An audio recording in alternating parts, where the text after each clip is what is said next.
Bonjour et bienvenue dans cette nouvelle vidéo consacrée à une actualité cybersécurité. Les experts de l'ANSSI, donc de l'Agence nationale de la sécurité des systèmes d'information, ont développé et rendu public une solution permettant le transfert d'informations entre deux réseaux distincts à travers une diode physique. On peut retrouver cette information sur leur site internet en se rendant sur cyber.gouv.fr.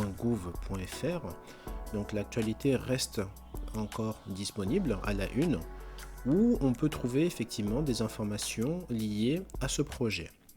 Pour l'histoire, Euridis semble être dans la continuité d'un précédent projet également rendu public par l'ANSSI sur son GitHub baptisé Lidi.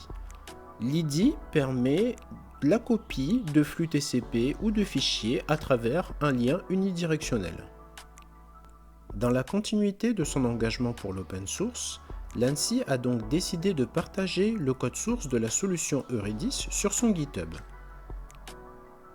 La solution, baptisée Euridis, apportant une interface permettant le transfert de fichiers en utilisant les techniques du projet Lidi, est essentiellement pour le moment basée sur Docker, dont les images sont d'ores et déjà disponibles sur le hub Docker. La documentation également intégrée au repository Euridis vous accompagnera dans le déploiement de la solution dans un environnement de développement ou de production. D'un point de vue architecture, Euridis fait appel à plusieurs technologies, dont Python, Django, MinIO pour la partie stockage, donc Bucket S3, ainsi que le connecteur Lidi permettant l'établissement du flux de communication unilatéral. La solution Euridis intègre une API permettant l'automatisation du transfert via des applicatifs ou des workflows. Parmi les scénarios que nous pourrions imaginer permettant d'implémenter la solution Euridis, on trouvera des projets inter-entreprises, des flux de dépôt de fichiers quotidiens qui peuvent encore se faire avec les protocoles FTP ou SFTP avec mot de passe, donc pas encore suffisamment sécurisés, ou encore les plateformes nécessitant le dépôt de fichiers. Par exemple, les plateformes visant à déposer des pièces justificatives dans le cadre d'un dossier, d'un contrat, etc. Parmi l'ensemble des avantages de la solution Euridis, on citera l'absence de communication bilatérale. Nous rappelons ici que la solution Euridis fonctionne sur le principe d'une communication unilatérale, d'un émetteur vers un destinataire. On citera également l'absence de partage de liens hypertextes présents dans d'autres plateformes, liens qui pourraient être perdus, transférés ou collectés à notre insu. Et enfin, l'absence d'intermédiaire dans la transaction d'échange. D'un point de vue sécurité, Euridis embarque dans son développement et sa conception architecturale plusieurs mécanismes de sécurité, dont certains vous obligeront à vous adapter au niveau de la configuration en fonction des choix que vous ferez. Par exemple, le nom DNS que vous aurez choisi pour accéder à l'application et en fonction de l'implémentation d'Euridis que vous avez choisi de faire, ce nom DNS devra être déclaré dans certains cas dans les fichiers de configuration front-end et back-end de sorte à pouvoir avoir accès à l'application ou à l'API. Autre aspect de sécurité important dans l'architecture d'Euridis, la solution pour fonctionner de manière optimale et sécurisée nécessite l'établissement d'un reverse proxy. Ce reverse proxy recevra en amont les demandes de connexion vers l'application ou l'API. Il se chargera ensuite de router les demandes vers les bons services. La documentation d'Euridis vous accompagnera dans la configuration de votre reverse proxy. Une démonstration de l'installation sera présentée dans une prochaine vidéo. Sans plus tarder, passons à la démonstration de l'application déjà installée. Pour cette démonstration, considérons le contexte suivant. Kazit, avec notre partenaire IT Facile, avons décidé d'implémenter la solution Euridis. Kazit est positionné comme émetteur, donc celui qui partage l'information, et notre partenaire IT Facile comme le destinataire, donc celui qui collecte les informations.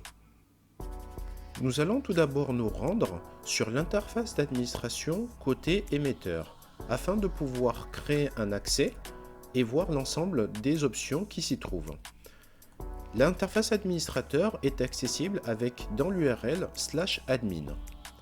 Un premier utilisateur généré lors de l'installation a pour identifiant admin et mot de passe admin. Une fois connecté, nous atteignons l'interface d'administration côté émetteur, ce qui nous est précisé avec la mention origine. L'interface d'administration Eurydice comporte 3 grandes rubriques. La première rubrique porte sur les tokens. Eurydice dispose d'une API qui est intégrée. Ainsi, la création de tokens qui est associée à un utilisateur permet d'automatiser le processus de connexion. La deuxième rubrique correspond aux groupes. Les groupes sont en réalité des groupes de sécurité pour lesquels nous affecterons des utilisateurs et pour lesquels nous pourrons affecter des droits. La troisième rubrique portant sur Eurydice avec une première sous-rubrique maintenance.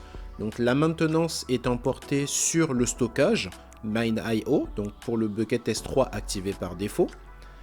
La deuxième rubrique Outgoing Transferable correspond en fait à une vue qu'aura l'administrateur sur l'ensemble des éléments qui ont été déposés et transférés.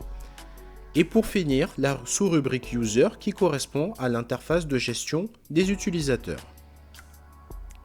Nous allons ici procéder à la création d'un compte utilisateur classique. Donc, nous lui donnerons le nom Kazit. Nous allons lui définir un mot de passe.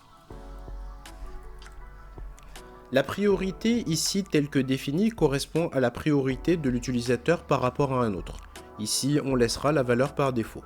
Et nous sauvegarderons.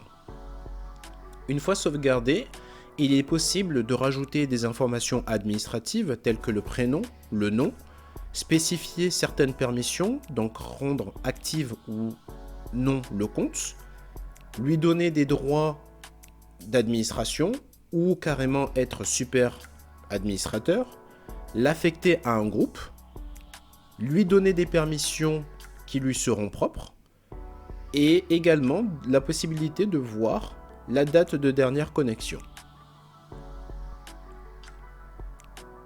Le compte utilisateur étant maintenant créé, nous allons nous connecter directement sur l'interface afin de pouvoir déposer des fichiers. Lorsque nous atteignons l'interface, il nous est demandé de nous authentifier. Nous allons nous authentifier avec le compte précédemment créé. Le processus d'authentification est possible à travers plusieurs méthodes. Des entêtes HTTP ou encore une authentification simple via le reverse proxy. Une fois connecté, l'interface se présente comme ceci.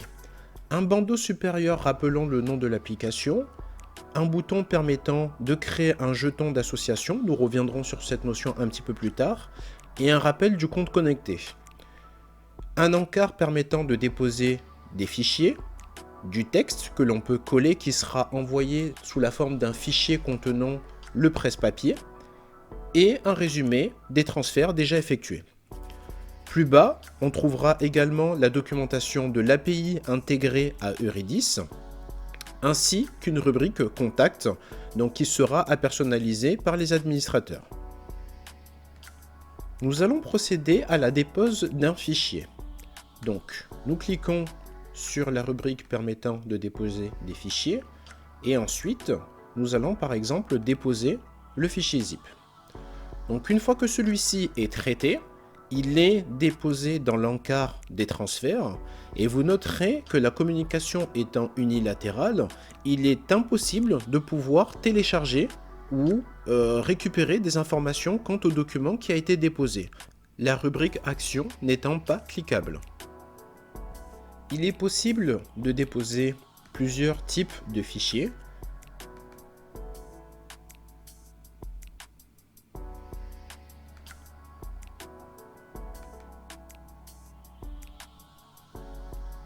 Et à chaque nouveau fichier intégré, un bouton apparaîtra afin de signifier que de nouveaux fichiers sont présents dans la base. En cliquant dessus, ils apparaîtront dans l'encart de résumé. Nous avons au préalable enregistré dans notre presse-papier le mot transfert que nous allons coller ici et envoyer. L'envoi sera effectué sous la forme d'un fichier contenant le presse-papier. Donc ici, le mot transfert. Nous allons maintenant nous connecter au compte d'administration côté destinataire. Le but étant de créer un compte utilisateur qui sera appairé au compte émetteur Kazits précédemment créé. Comme pour la partie émetteur, l'interface d'administration est accessible avec dans l'URL /admin. Le compte d'administration également généré lors du processus d'installation a pour identifiant admin et pour mot de passe admin. Une fois connecté sur l'infrastructure de destination Euridis, donc chez IT Facile, notre partenaire, nous nous apercevons que l'interface d'administration ressemble sensiblement à l'interface d'administration côté émetteur. Nous allons donc ici créer le compte qui sera appairé au compte Kazits. Nous appellerons ce compte IT Facile. Nous donnerons un mot de passe à ce compte et nous sauvegarderons. Nous avons fait le choix ici de créer un compte nominatif différent du compte Kazits créé dans l'infrastructure émettrice. Les infrastructures étant complètement décorrélées, il n'est pas nécessaire de créer un compte nominatif identique ou un mot de passe identique au compte émetteur. Ainsi, dans notre présentation, Kazits n'a pas besoin de connaître l'existence du compte IT Facile et notre partenaire IT Facile n'a pas besoin de connaître l'existence du compte Kazits. Nous allons maintenant procéder à l'appairage des deux comptes. La partie de gauche représente l'infrastructure Kazits, donc le nœud émetteur. La partie de droite représente l'infrastructure de notre partenaire IT Facile, donc le nœud de destination. Sur la partie de droite, nous allons nous connecter avec le compte IT Facile précédemment créé. Et apparaît l'écran de bienvenue nous proposant de réaliser l'association des deux comptes à travers un jeton d'association. Depuis l'infrastructure de Kazits, nous allons générer le jeton d'association en cliquant sur le bouton jeton d'association. Le jeton a une durée de vie de 30 minutes. Nous le copions, nous le collons et nous procédons à l'association. Une fois l'association réalisée, nous pouvons continuer et ainsi, le compte IT Facile récupère l'ensemble des éléments précédemment envoyés par le compte Kazits. Nous allons réaliser un nouveau dépôt en temps réel, donc en prenant le fichier par exemple file.exe. Celui-ci est déposé et nous avons la notification côté IT Facile de la présence de ce nouveau fichier. Depuis le compte IT Facile, il est possible de télécharger les différents éléments. Si l'élément est inférieur à 1 méga et respecte le format des fichiers TXT, MD, JSON, etc., de pouvoir les prévisualiser, ou le cas échéant, de pouvoir supprimer les éléments. Dans l'interface d'administration côté IT Facile, malgré la suppression de l'élément, l'administrateur dispose d'un historique du dépôt du fichier qui a été précédemment supprimé. Il peut choisir en effet également de supprimer l'historique.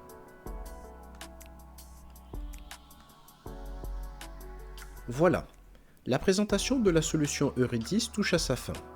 Nous espérons vous avoir éclairé sur le fonctionnement de l'interface et sur le paramétrage de quelques options. N'hésitez pas à nous poser vos questions dans la rubrique commentaires et à nous donner vos impressions de la solution en commentaire. Prenez soin de vous et à bientôt dans une prochaine vidéo.